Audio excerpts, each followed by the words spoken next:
Welcome dear students. स्वागत है आपका हमारे नए YouTube channel rising chance academy में।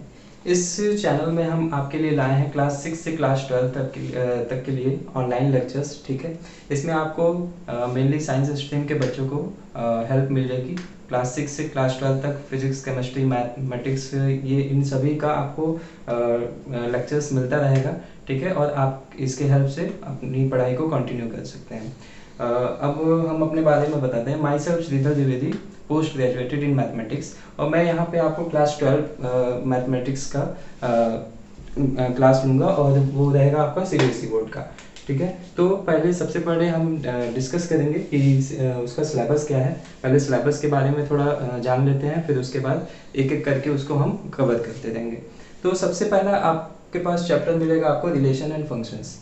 आपने ये ऑलरेडी पढ़ रखा है relation and functions class 11th में। इसमें कुछ टॉपिक्स को और इंट्रोड्यूस किया गया है, जिसमें हम देखेंगे रिलेशन एंड फंक्शंस में सबसे पहले देखेंगे कि रिलेशंस क्या होता है, टाइप्स ऑफ रिलेशंस क्या है, फंक्शन क्या है, टाइप्स ऑफ फंक्शंस क्या है।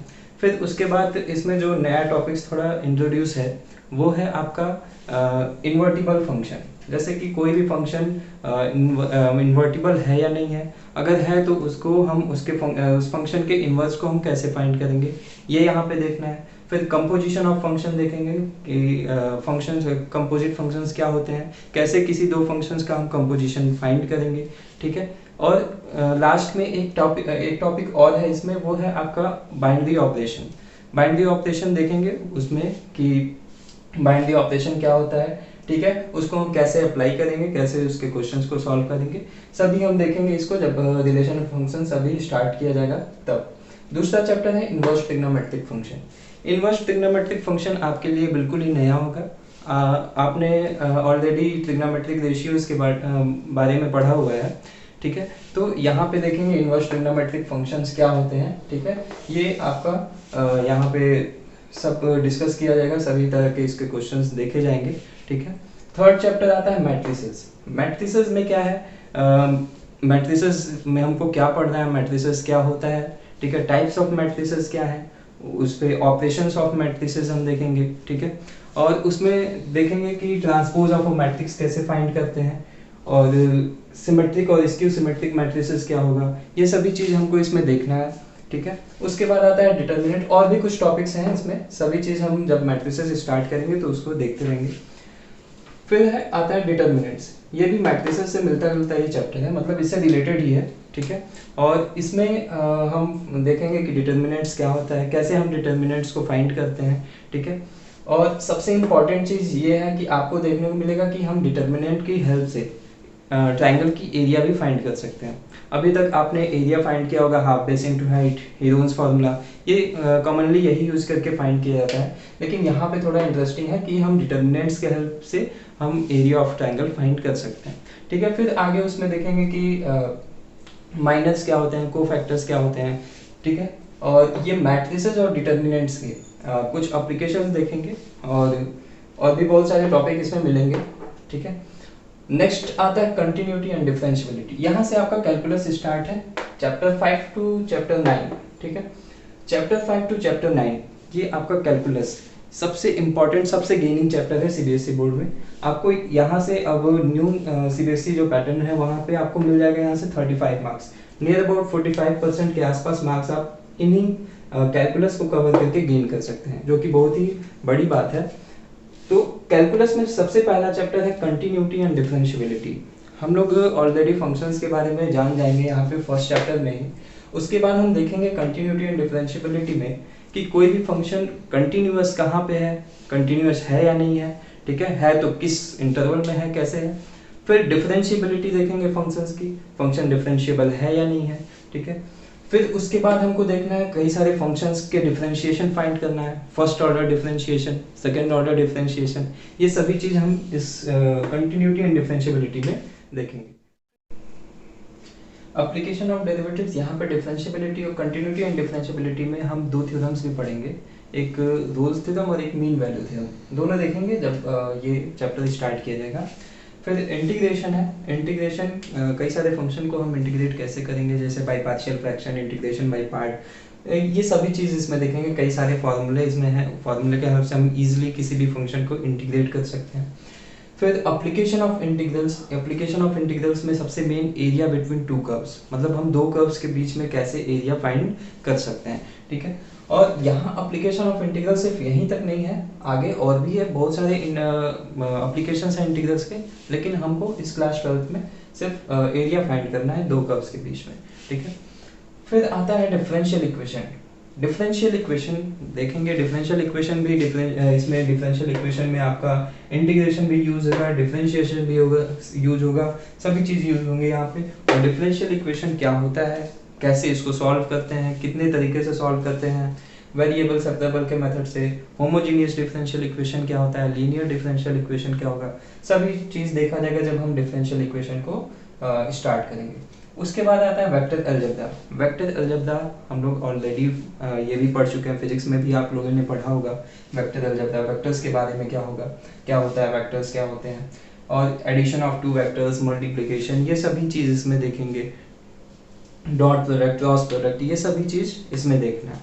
फिर इसके बाद आता है three dimensional geometry. Three dimensional geometry में बहुत सारे फॉर्मूले हमको डिराइव करने हैं, जैसे लाइंस के केस में और प्लेन्स के केस में, मतलब हमको मेन स्टडी इसमें लाइंस और प्लेन्स की करनी है, और उसमें देखेंगे जब ये चैप्टर स्टार्ट किया जाएगा तो सभी टॉपिक कवर करेंगे। फिर आता है लीनियर प्रोग्रामिंग। लीनियर प्रोग्रामिंग ये भी बहुत ही इंटरेस्टिंग चैप्टर है, वर्ड्स प्रॉब्लम से रिलेटेड है ये पूरा।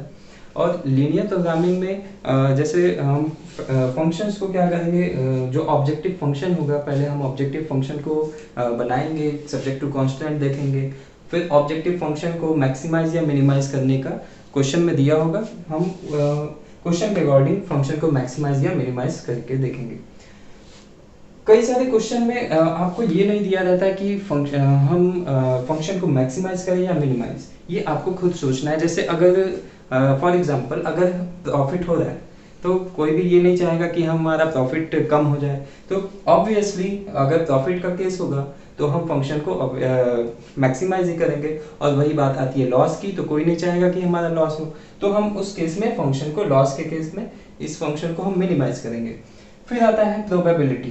प्रोबेबिलिटी जो कि हम छोटे क्लास से ही पढ़ते आ रहे हैं, इसमें भी देखेंगे। बस ये है कि यहाँ की प्रोबेबिलिटी सबसे इम्पोर्टेंट है और बिल्कुल हटके है, छोटे क्लास में तो बहुत ईजिली था, यहाँ पे थोड़ा सा कॉम्प्लिकेशन है लेकिन बहुत सिंपल है। अगर आप कॉन्सेप्ट जान जाते हैं तो बहुत ही इजीली इसको सॉल्व कर लेंगे।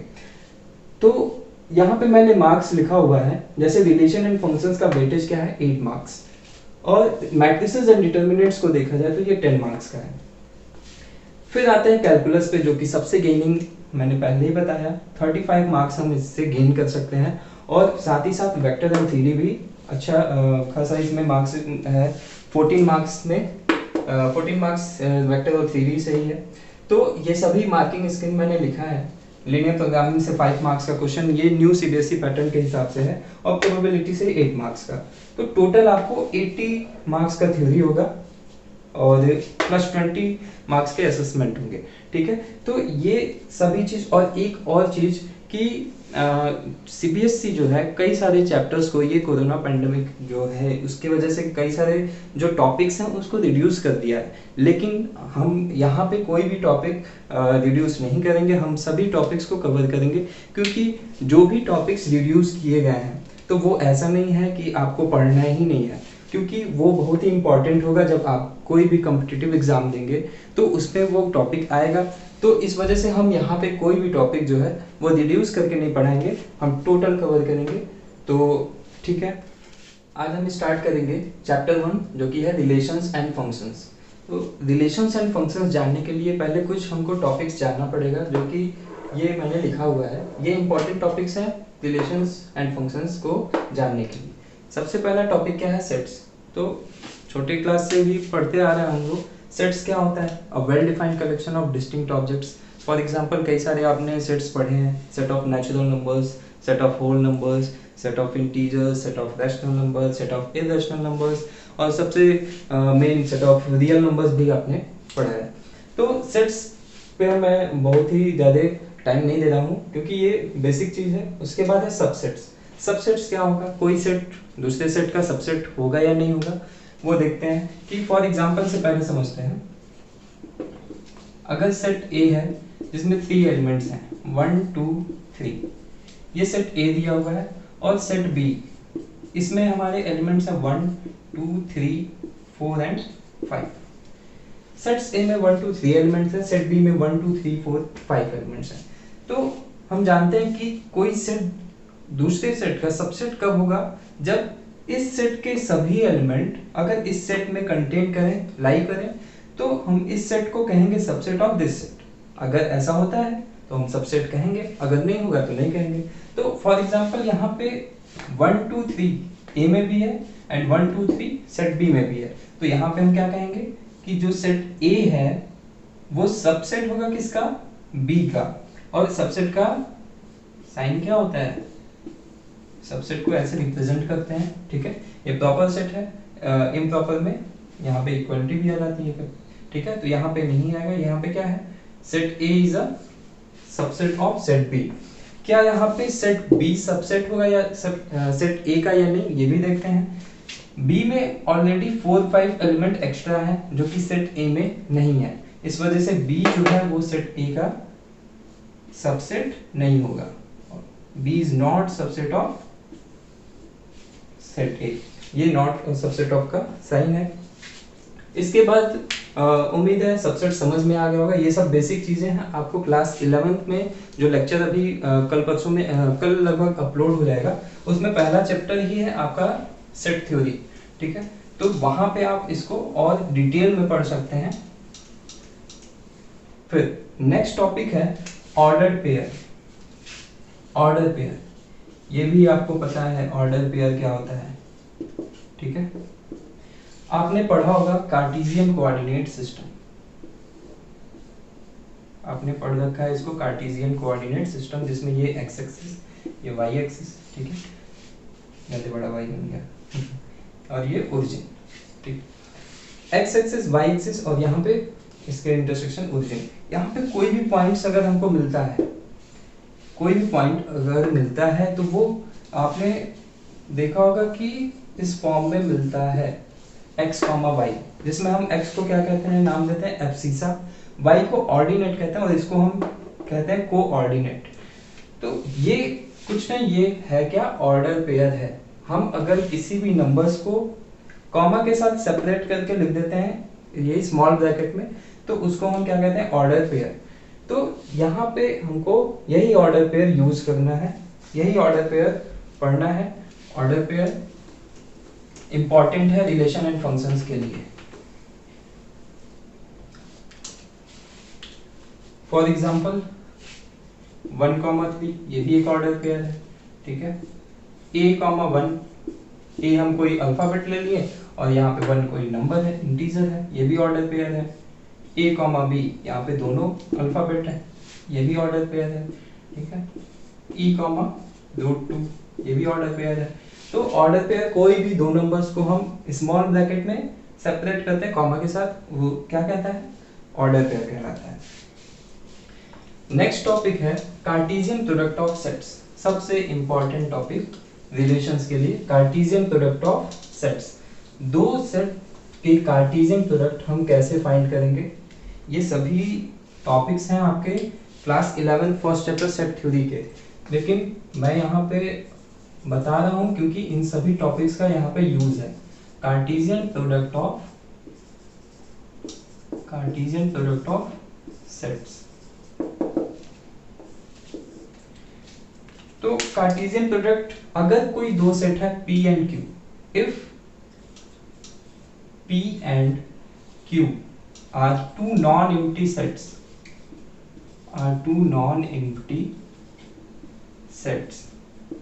अगर P और Q दो non-empty sets हैं, then Cartesian product of P and Q are represented by P cross Q। P और Q दो नॉन एम्प्टी सेट हैं, तो इनके हम कार्टेशियन प्रोडक्ट को ऐसे रिप्रेजेंट करते हैं, और ये होता क्या है, set of all ordered pair P, Q यहाँ पे small p small q such that ये जो स्मॉल p है हमारा वो कहाँ पे बिलोंग करेगा, कैपिटल P, और स्मॉल q है ये कहाँ बिलोंग करेगा, कैपिटल Q में। ठीक है, P और Q दो नॉन एम्प्टी सेट्स थे, तो इनके कार्टेशियन प्रोडक्ट कैसे हम डिफाइन करेंगे, P क्रॉस Q, और इसमें एलिमेंट्स कैसे आएंगे, ऑर्डर पेयर के फॉर्म में आएंगे। और ये ऑर्डर पेयर P Q होगा, जहाँ पे ये जो फर्स्ट स्लॉट है, फर्स्ट स्लॉट का जो एलिमेंट है वो किसमें बिलोंग करेगा, Q।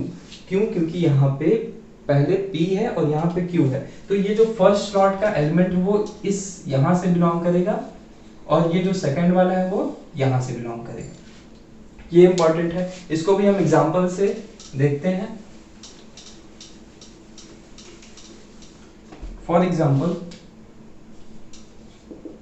If P is equals to 1, 2, अगर P में से दो एलिमेंट्स हैं और and Q is equals to 3, 4। ठीक है, तो इसको हम थोड़ा वेन डायग्राम से समझते हैं और इजीली आपको समझ में आएगा। ये है P और ये है सेट Q। P में कितने एलिमेंट्स हैं, 1, 2, और Q में कितने एलिमेंट्स हैं, 3, 4। अभी मैंने क्या बोला कि जो Cartesian product of two sets है वो क्या होता है, set of all possible ordered pairs of from P to Q। ठीक है, जितने भी पॉसिबल ऑर्डर्ड पेयर बन सकते हैं वो सभी, उन सभी का कलेक्शन ही क्या है, Cartesian product of two sets है। तो आप सोचिए यहाँ पे कि हम कितने पॉसिबल ऑर्डर्ड पेयर मतलब हम इस फॉर्म में हम कितने नंबर्स को लिख सकते हैं। P में कितने नंबर्स हैं, 1, 2 है, और Q में 3, 4 है। तो सबसे पहला एलिमेंट, इसको हम 1 को किसके साथ रख लें, 3 के साथ। फिर दूसरा पॉसिबल एलिमेंट है 1, 4। तीसरा क्या है, 2 को हम 3 के साथ रख लें, और चौथा क्या है, 2, 4। तो हमारे जितने भी पॉसिबल एलिमेंट्स आएंगे वो कौन कौन से होंगे, यहाँ पे हमारा P क्रॉस Q जो होगा वो होगा set of all ordered pair. पहला ऑर्डर्ड पेयर 1, 3, दूसरा 1, 4, फिर 2, 3 एंड 2, 4। ये हमारा आंसर होगा। ठीक है, P क्रॉस Q फिर से समझते हैं। इंपॉर्टेंट ये है कि फर्स्ट स्लॉट का एलिमेंट यहाँ पे P में बिलोंग करेगा और सेकंड स्लॉट का Q में। आपको दिख रहा होगा जितने भी फर्स्ट स्लॉट के एलिमेंट है, यहाँ पे 1 है, ये 1, ये 2, ये 2, ये सभी किस सेट से बिलोंग कर रहे हैं, 1, 1, 2, 2, ये सेट P से बिलोंग करता है। और जो सेकंड स्लॉट का एलिमेंट है वो आपको दिख रहा होगा 3, 4, 3, 4, ये किस सेट में है, Q सेट में। ठीक है, तो यहाँ पे एक एग्जांपल ये था, एक और एग्जांपल से समझा देते हैं कार्टेशियन प्रोडक्ट, फिर हम सीधे अपने टॉपिक पे चलेंगे, रिलेशन पे। एक और एग्जांपल देखते हैं। अगर एक सेट ले लिए A, second example, set A में 1, 2, 3 एलिमेंट है, और सेट B में क्या होंगे, इसमें भी 1, 2, 3 एलिमेंट लेंगे। इस केस में क्या होगा, इस केस में क्या होगा,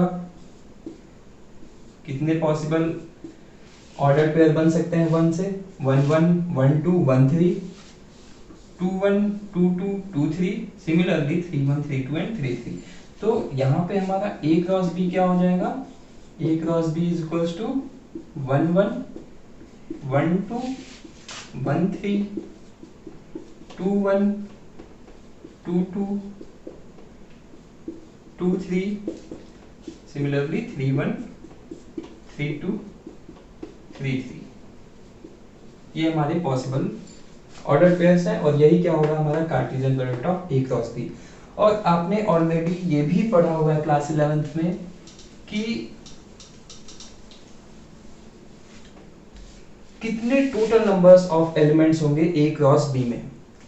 तो इसका एक सिंपल सा फॉर्मूला होता है, अगर कार्डिनलिटी सेट A की M है, मतलब कि कार्डिनलिटी मतलब सेट A में अगर m एलिमेंट्स हैं, फॉर एग्जांपल यहाँ पे सेट A में 3 एलिमेंट्स थे, और अगर दूसरा सेट ले लिए B, इसकी कार्डिनलिटी अगर n है, तो हमारे A क्रॉस B में कितने एलिमेंट आएंगे, n of A cross B is equals to m into n। For example अभी जो मैंने एग्जांपल लिया था उसमें ए में भी 3 एलिमेंट्स थे, बी में भी 3 एलिमेंट्स थे। तो काउंट कर लेते हैं कितना, 1 2 3 4 5 6 7 8 9 एलिमेंट्स आपको यहाँ पे दिख रहा है। तो इस फॉर्मूले से भी निकालते हैं, देखते हैं क्या 9 एलिमेंट्स आएंगे या नहीं। तो कार्डिनलिटी ऑफ ए कितना था, अभी जो मैंने एग्जांपल लिया 3 था, बी का भी 3 था, तो ए क्रॉस बी का कार्डिनलिटी मतलब इसमें कितने एलिमेंट्स आने चाहिए, 3 × 3 जो कि आ रहा है। तो हम ऐसे simply cardinality of A cross B find कर सकते हैं इस फॉर्मूले से। तो सबसे मेन था ये Cartesian product of two sets बताना। तो अब हम नेक्स्ट क्लास से हम स्टार्ट करेंगे Cartesian product of relations and functions, जो हम अपने मेन टॉपिक में आएंगे, जो हमारे क्लास 12 का टॉपिक है। तो आप लोग बने रहिए हमारे साथ और मिलते हैं आपसे नेक्स्ट क्लास में। Thank you.